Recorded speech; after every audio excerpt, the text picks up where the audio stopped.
সময় মনে করো তুমি একটা লেহেঙ্গার সাথে তো তোমার ন্যাচারাল ভালো লাগবে না, তাই না আপু? আর তুমি এভাবে বারবার বললে না আমার কনসেন্সটা নষ্ট হয়ে যাচ্ছে। তারপর আপা একটু হালকা করে দাও। মানে এটার চেয়েও হালকা করতে হবে? হ্যাঁ, আরো হালকা করে দাও। কিন্তু সুন্দর লাগছে তো তোমাকে, তুমি একটু দেখো, ওয়েট করো যে আমরা লাইনার সবকিছু দেই। ওকে, ঠিক ঠিক আছে, আছে। ওকে।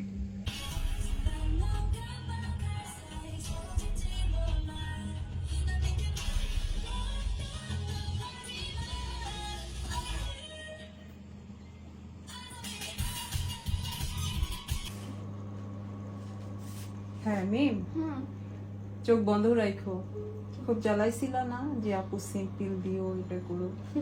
এখন তোমার ফাইনাল লুকস দেখো কেমন লাগছে, খোলো।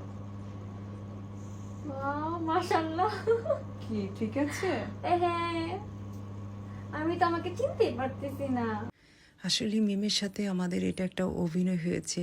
তো মিম কিন্তু অ্যাকচুয়ালি অনেক ভালো মেয়ে, শান্ত মেয়ে। আমাদের একটা ব্রাইডালের পিকচার দেখে কিন্তু ক্লায়েন্টরা পছন্দ করেই আমাদের ওই টাইপসের মেকআপ নিতে চায়। মেকওভার নেওয়ার সময় মিম আজকে অভিনয় করে যেটা দেখালো, ঠিক এরকম করেই অনেকে আমাদেরকে একটু পেইন দেয়। মিমের ভিডিও দেখে অনেকে হয়তো একটু বিরক্ত হয়েছেন যে মেয়েটা এত জ্বালাতন কেন করতেছে, এত পেইন কেন দিচ্ছে।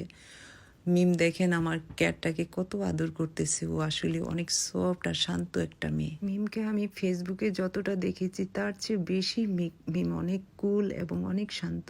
আমার ক্যাট কিন্তু আমার স্যালনে থাকে না, আমি মিমের জন্যই ক্যাটটা নিয়ে আসছি, কারণ মিমেরও ক্যাট ছিল, তাই আমি ক্যাট নিয়ে আসছি মিমের সাথে দেখা করার জন্য। মিমের জীবনে যে ঘটে যাওয়া ঘটনা কিছুদিন আগে, এরকম যেন আর কারোর জীবনে না হয়। মিমের জন্য অনেক দোয়া রইল, মিম যেন আগামীতে সুন্দরভাবে এগিয়ে যেতে পারে। আজকে মিমকে কেমন লাগলো কমেন্টসে অবশ্যই জানাবেন, আর এমন শান্ত লক্ষ্মী মেয়েটার জন্য সবাই দোয়া করবেন।